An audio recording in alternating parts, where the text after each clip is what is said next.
숨겨진 복지 혜택을 알기 쉽게 전달하는 KGS 복지특파원 김 기자입니다. 이제 정말 대선이 코앞으로 다가왔습니다. 오는 6월 3일 대한민국의 새로운 대통령이 선출되는데요. 이번 선거에서는 특히 공적연금개혁과 기초연금 인상 문제를 두고 각 후보들의 입장이 크게 엇갈리고 있습니다. 기초연금은 많은 어르신들이 매달 체감하고 계신 중요한 노후소득인데다 앞으로 나라 재정에 미칠 영향도 상당하기 때문에 유권자라면 꼭 알고 판단하셔야 할 핵심 이슈입니다. 오늘은 각 후보들이 제시한 연금 공약과 함께 기초연금이 지금 어떤 상황에 놓여있고 왜 사회적으로 뜨거운 쟁점이 되는지까지 자세히 설명드릴 테니 끝까지 함께 해주세요. 몰아서 못 받는 복지 혜택 이젠 놓치지 말자. 구독과 좋아요, 알림 설정을 눌러주시면 보다 빠르게 소식을 받아볼 수 있습니다.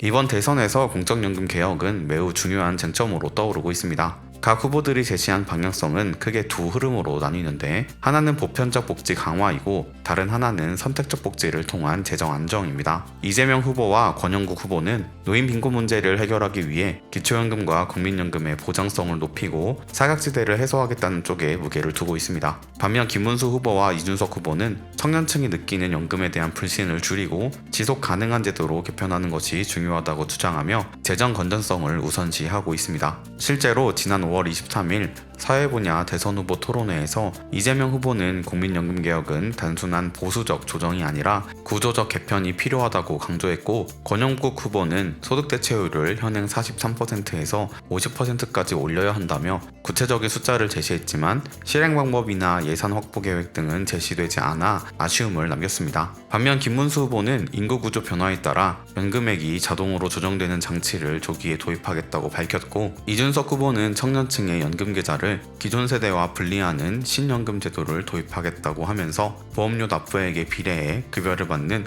확정기여형 연금 제도를 도입하겠다는 공약도 함께 발표했습니다. 하지만 이 같은 제안들은 가입자가 미래에 받게 될 연금 수령액을 예측하기 어렵게 만들 수 있으며 청년 세대의 연금급여가 줄어드는 자동 삭감 장치가 될 수 있다는 비판도 나옵니다. 또한 세대별 계좌 분리는 공적연금 시스템을 세대 간 분리하는 구조로 전환시키는 결과를 낳을 수 있어 갈등을 키울 수 있다는 우려도 제기되고 있습니다. 기초연금 공약에서도 후보들 간 차이가 뚜렷하게 드러납니다. 권영국 후보는 기초연금 기준금액을 월 70만원으로 인상해야 한다고 주장했고 김문수 후보는 만 65세 이상 노인 중 소득 하위 50%를 대상으로 월 40만원까지 단계적으로 올리겠다는 공약을 내놨습니다. 하지만 이 같은 인상안은 이미 매년 물가 상승률에 따라 소폭 인상되고 있는 현재의 기초연금 구조와 비교할 때 체감도가 크지 않거나 실효성이 부족하다는 지적도 있습니다. 이재명 후보는 기초연금을 월 40만원까지 인상하겠다고 밝혔지만 국가재정 상황을 반드시 고려해야 한다는 입장을 함께 내놓았습니다.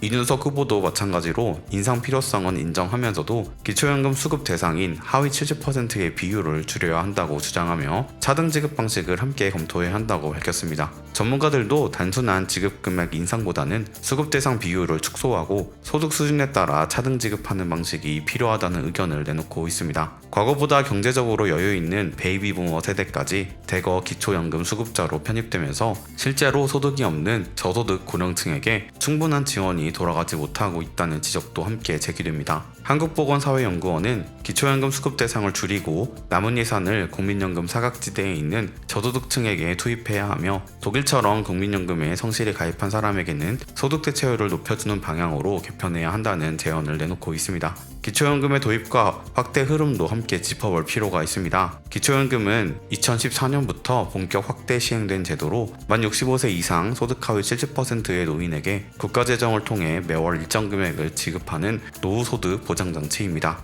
보험료를 납부하지 않아도 받을 수 있다는 점에서 노인들의 만족도가 매우 높고 실제로 국민연금연구원의 분석에 따르면 노인 빈곤율도 눈에 띄게 개선됐습니다. 2012년 48.8%였던 노인 빈곤율은 2021년 37.7%로 낮아졌고 기초연금이 없었을 경우 2021년 빈곤율은 44.9%에 달했을 것이라는 추정도 있습니다. 즉 기초연금이 7.2%포인트의 빈곤율 개선에 기여한 셈입니다. 이 제도의 뿌리는 2008년 노무현 정부가 도입한 기초노령연금 공적연금입니다. 당시에는 월 10만 원이 지급됐고 이후 박근혜 후보가 2012년 대선에서 전 노인에게 20만 원을 지급하겠다고 공약했지만 재정 한계를 이유로 기초연금이라는 이름으로 변경하면서 대상자를 소득 하위 70%로 제한하게 됩니다. 그 이후 문재인 정부는 30만 원까지 인상했고 윤석열 대통령도 40만 원 인상을 공약했으나 정치적 변수로 인해 이 공약은 실현되지 못했습니다. 이처럼 정권이 바뀔 때마다 기초연금은 약 10만 원씩 인상되어 왔고 이는 정치권이 고령층의 표심을 의식해 기초연금을 일종의 선심성 공약으로 반복 활용해 왔다는 비판도 함께 받고 있습니다.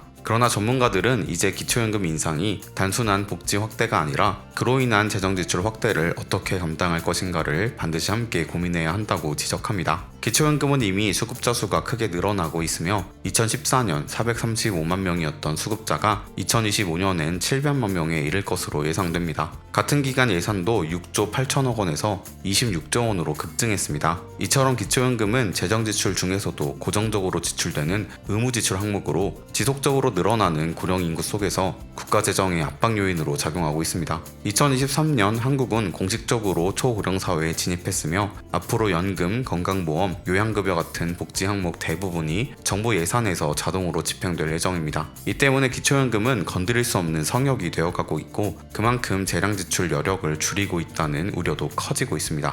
기초연금 적정성 평가위원회의 자료에 따르면 수급자 수는 2030년 913만 명, 2040년 1207만 명, 2070년에는 1223만 명에 이를 것으로 전망됩니다. 이에 따라 기초연금 예산도 2030년 39조 원, 2040년 76조 원, 그리고 2070년에는 무려 238조 원까지 확대될 것으로 예상됩니다. 이처럼 기초연금은 지금보다 앞으로가 더 큰 고민이 될 제도입니다. 현재 논의되고 있는 기초연금 공약들은 노인들의 삶에 긍정적인 영향을 줄 수 있지만 동시에 그 재원을 어떻게 조달할지 그리고 기초연금이 장기적으로 지속 가능한 구조가 될 수 있는지를 면밀하게 따져야 할 시점에 와 있습니다. 오늘은 대선 후보의 공적연금 개혁 공약과 기초연금의 현황 그리고 그에 따른 재정부담 문제에 대해서 알아보았습니다. 대선에서는 기초연금을 더 늘리겠다는 공약이 쏟아지고 있지만 그 배경에는 노인빈곤 해소, 세대 간 형평성, 그리고 국가재정의 지속 가능성이라는 복잡한 과제가 함께 얽혀 있습니다. 단순히 얼마를 더 줄 것인가가 아니라 어떻게 오래 지속 가능하게 운영할 것인가에 대한 고민이 필요한 시점입니다.